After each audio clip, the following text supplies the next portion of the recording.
The article Unconscious Repressed Memory is Scientifically Questionable, authored by Lawrence Patihis, Scott O. Lilienfeld, Lavina Y. Ho, and Elizabeth F. Loftus, delves into the contentious topic of repressed memories. Published in Psychological Science in 2014, the article responds to a commentary by Bruin and Andrews, addressing their criticisms and reinforcing the author's stance that the concept of unconscious repressed memory lacks scientific credibility. The authors begin by noting that attempts to find experimental evidence for unconscious repressed memories have largely been unsuccessful.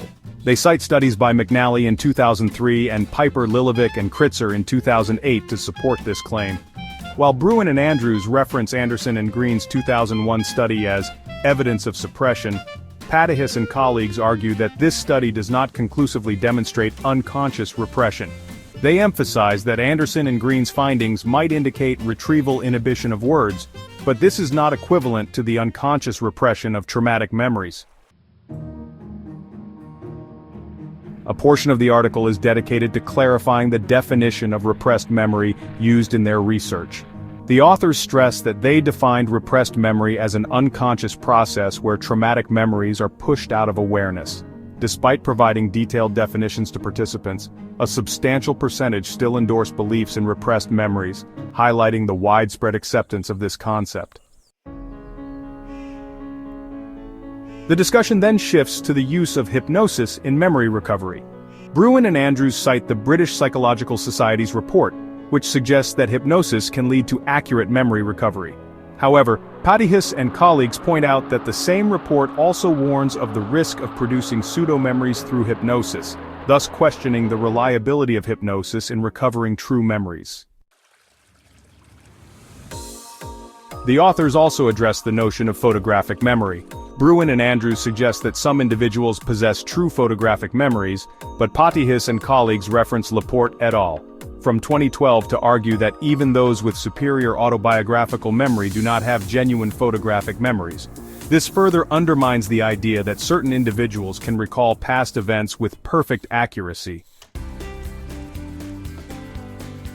An important aspect of the article is the acknowledgement of a gap between mainstream clinicians and some alternative therapists regarding beliefs about repressed and recovered memories.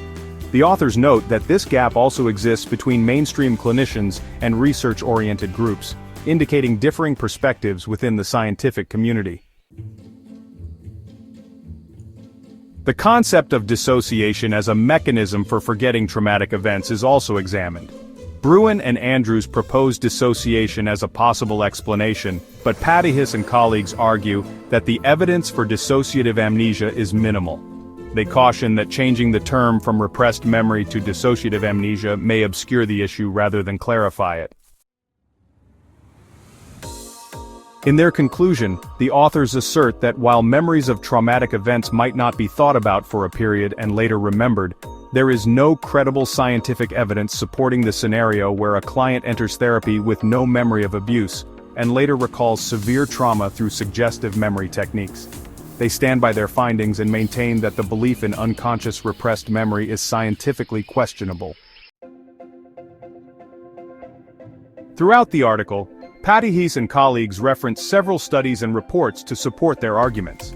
These references provide a foundation for their critique of the concept of unconscious repressed memory and their response to Bruin and Andrews' commentary.